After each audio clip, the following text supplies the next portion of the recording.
Setelah ini kita akan beranjak ke titik kedua, yaitu titik penggunaan lahan tanaman semusim. Landscape di tanaman semusim menggambarkan tanaman budidaya berupa jagung, rumput gajah, kubis, dan cabai. Sebagian besar tanaman budidaya diperuntukkan untuk pakan ternak. Komposisi tutupan lahan berupa tanaman semusim memiliki kemampuan simpanan karbon yang cukup rendah. Biomasa panen diangkut keluar lahan sehingga tidak ada masukan karbon yang seharusnya dikembalikan lagi ke dalam tanah. Adanya tutupan lahan yang terbuka menyebabkan kualitas air yang kurang baik. Hal ini dikarenakan tanah lebih terekspos terhadap tetes air hujan sehingga memicu terjadinya runoff atau limpasan permukaan. Selain itu, dapat pula terjadi pencemaran kualitas air secara kimiawi melalui limbah agrokimia, yaitu adanya penggunaan pupuk dan pestisida yang berlebihan. Namun, sayangnya field trip kali ini dilakukan pada saat musim kemarau, sehingga debit air sungai tidak dapat menggambarkan kualitas air secara fisik. Jumlah air yang ada di daerah ini pada saat musim kemarau tidak bisa memenuhi kebutuhan irigasi di seluruh lahan pertanian yang ada di Desa Tulungrejo. Mengapa hal ini bisa terjadi? Hal ini dikarenakan telah terjadi penurunan areal kawasan hutan alami di daerah hulu yang cukup luas dan dikonversi menjadi lahan kopi yang masih berumur muda dan juga ada pengolahan tanah di atasnya. Sehingga tutupan lahannya menjadi rendah dan akibatnya daerah resapan air menjadi berkurang, infiltrasi menurun, dan limpasan permukaan menjadi meningkat.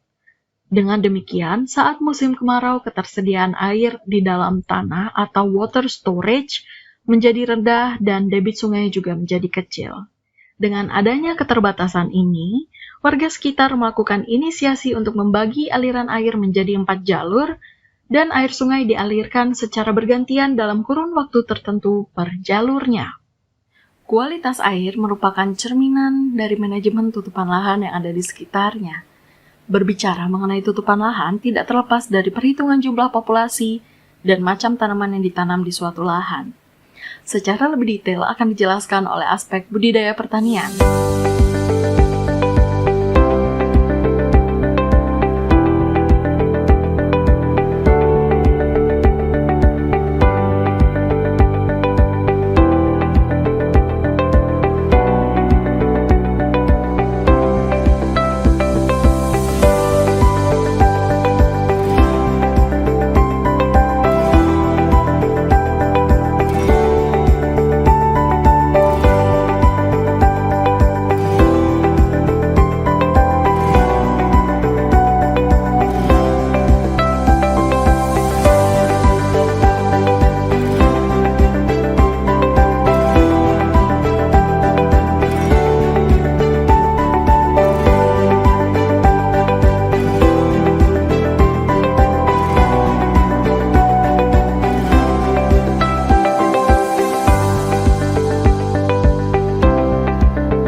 Pengamatan pertama yang dilakukan pada titik kedua pada penggunaan lahan tanaman musim adalah dengan mengamati biodiversitas tanaman secara visual. Dimana apa saja yang diamati itu kita akan mengamati beberapa informasi dari tanaman dalam landscape. Yang pertama ada luas lahan. Kalau berdasarkan hasil yang didapatkan adalah luas lahan yang pada titik kedua ini menggunakan luas lahan adalah 2.500 meter persegi. Kemudian jarak tanam yang digunakan pada tanaman bunga kol yaitu 40 x 40 cm. Kemudian untuk populasi tanaman budidaya pada titik tanaman semusim yaitu sebanyak 15.625 populasi, yaitu di mana hasil perhitungan dari jarak tanam dan juga luas lahan.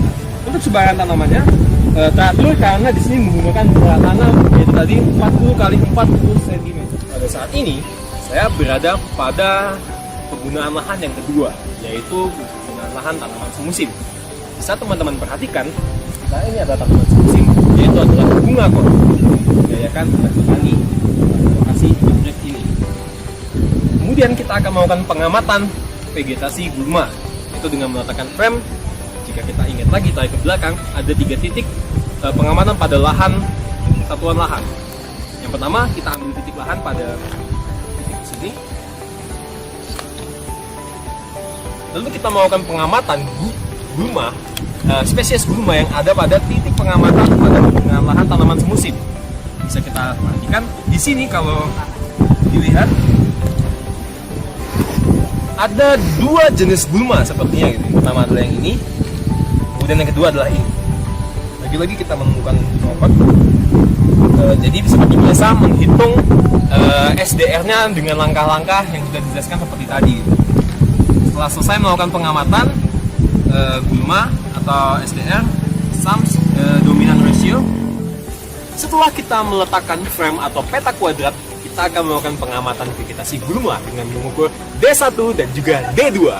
D1 dengan mengukur diameter yang paling panjang pada salah satu spesies gulma yang ada pada titik pengamatan gitu. Kita bisa ambil contohnya satu ini, kita ukur dengan menggunakan penggaris. Mungkin jika teman-teman pada saat field trip ada teman-temannya bisa membantu untuk mencatat pada kegiatan sehingga teman yang melakukan pengamatan bisa fokus untuk melakukan pengamatan vegetasi gulma yang ada pada titik pengamatan. Yang pertama kita mengamati spesies gulma yang pertama pada D1 paling panjang. Didapatkan data kurang lebih di sini kalau kita lihat adalah 15,5 cm. Bisa dicatat. Kemudian pada D2 diukur 0,7 cm. Itu untuk spesies yang pertama. Kemudian yang spesies yang kedua kita bisa lihat di sini ada 2 spesies. Misalnya ini kedua ini bisa kita ukur D1-nya paling panjang kurang lebih 3,5 cm.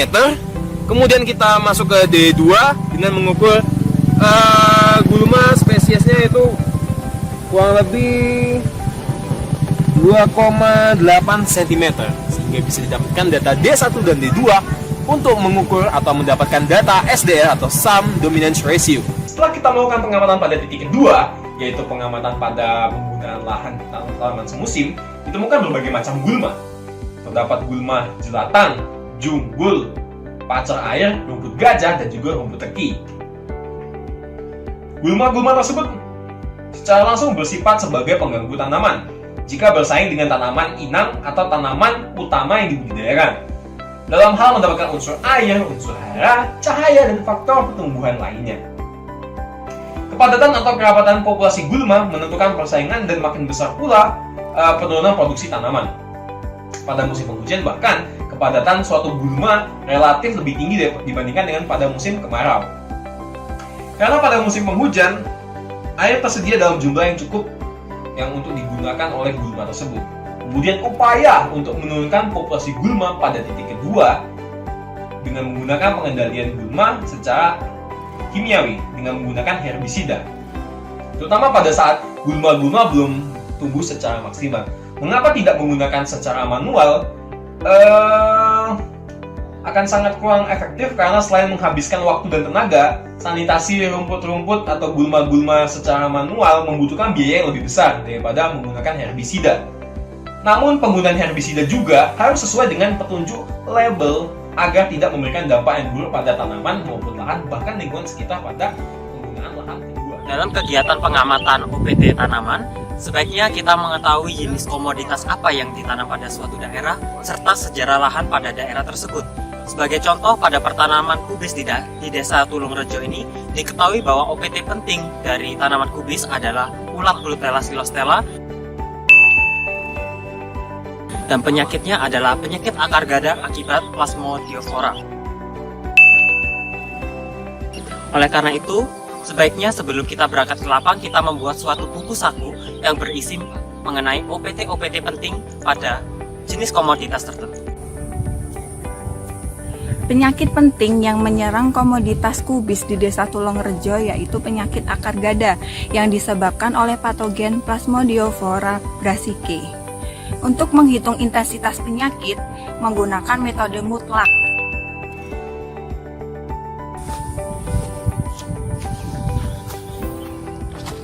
Berikut gejala yang disebabkan oleh penyakit akar gada.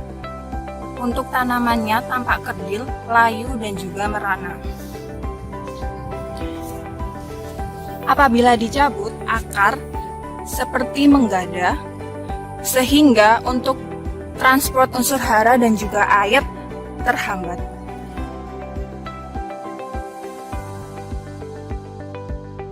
Sticky trap merupakan perangkap yang digunakan untuk serangga-serangga terbang, utamanya yang tertarik pada warna kuning. Pada yellow sticky trap yang telah kita pasang sehari sebelumnya, terlihat beberapa jenis serangga telah melekat pada perangkap ini. Salah satunya adalah hama penting, kutu daun, serta hama lain kutu anjing Philotreta, serta diduga terdapat beberapa jenis parasitoid Hymenopteran lain yang ikut terperangkap pada perangkap ini. Jadi teman-teman, sehari setelah pemasangan pitfall, kemudian pitfall diambil.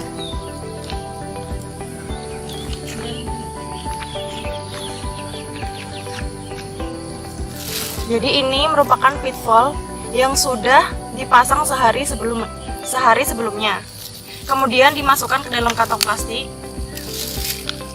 Usahakan seluruh air dan juga serangga yang ada di dalam pitfall ikut masuk ke dalam kantong plastik. Nah, ini merupakan pitfall yang telah dipasang sehari sebelumnya. Sama halnya dengan pitfall, seluruh air dan serangga yang terjebak di dalam pen trap dimasukkan ke dalam kantong plastik.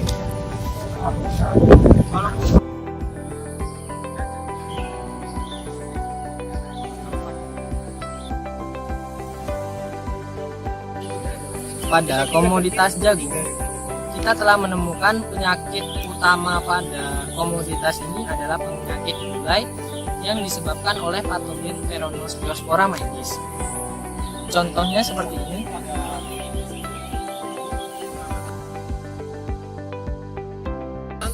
Ada posisinya pada satu tangan.